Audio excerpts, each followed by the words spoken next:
ಜಾತಿ ಜನಗಣತಿಯ ವಿರುದ್ಧ ಪರ ಮತ್ತು ಅಂದ್ರೆ ಜಾತಿ ಜನಗಣತಿಯ ವಿಚಾರವಾಗಿ ಪರ ವಿರೋಧದ ಚರ್ಚೆಗಳು ಇನ್ನೂ ಕೂಡ ಭುಗಿಲೇಳ್ತಾ ಇದೆ.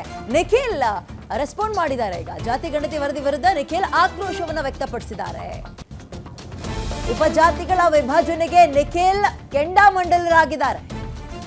ಸಿದ್ದು ಸರ್ಕಾರದ ಜಾತಿ ಗಣತಿ ಸಂವಿಧಾನಬದ್ಧವಾ ಇದು ಪ್ರಶ್ನೆ ಮಾಡಿದ್ದಾರೆ. ಜಾತಿ ಗಣತಿ ವರದಿ ಜಾರಿ ಮಾಡೋಕ್ ಸಾಧ್ಯ ಇದೆಯಾ, ಲಾಜಿಕಲ್ ಆಗಿದೆಯಾ ಇದು ಹೀಗಂತ ಜೆಡಿಎಸ್ ನಾಯಕ ನಿಖಿಲ್ ಕುಮಾರಸ್ವಾಮಿ ಕಾಂಗ್ರೆಸ್ ಸರ್ಕಾರಕ್ಕೆ ಸವಾಲ್ ಹಾಕಿದ್ದಾರೆ. ಜಾರಿ ಮಾಡಕ್ಕಾಗತ್ತಾ ನಿಮ್ ಕೈಯಲ್ಲಿ, ಜಾರಿ ಮಾಡೋ ತರ ಇದೆಯಾ ಇದು ಅಂತ. ಹಲವಾರು ಅಂಕಿ ಅಂಶಗಳು ಸೋರಿಕೆ ಆಗಿದೆ. ಈ ಸೋರಿಕೆ ಆದಂತ ಅಂಕಿ ಅಂಶಗಳು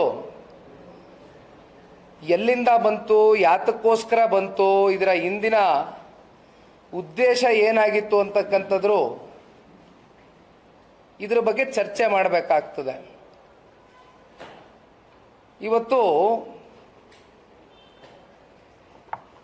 ಕರ್ನಾಟಕ ರಾಜ್ಯ ಹಿಂದುಳಿದ ವರ್ಗದ ಆಯೋಗ ಸಾಮಾಜಿಕ ಮತ್ತೆ ಶೈಕ್ಷಣಿಕ ಸಮೀಕ್ಷೆ 2015ರ ದತ್ತಾಂಶಗಳ ಅಧ್ಯಯನ ವರದಿ 2024.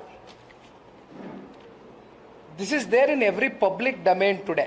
ಒಂದಷ್ಟು ಪಬ್ಲಿಕ್ ಡೊಮೇನ್ಗಳಲ್ಲಿ ಈ ಮಾಹಿತಿ ಸಂಗ್ರಹ ಆಗಿದೆ, ದೊರಕುತ್ತೆ.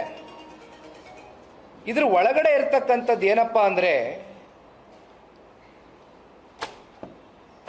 ಇಲ್ಲಿ ಸಮೀಕ್ಷೆ ಬಗ್ಗೆ ಚರ್ಚೆ ಆಗಬೇಕಾಗಿತ್ತು.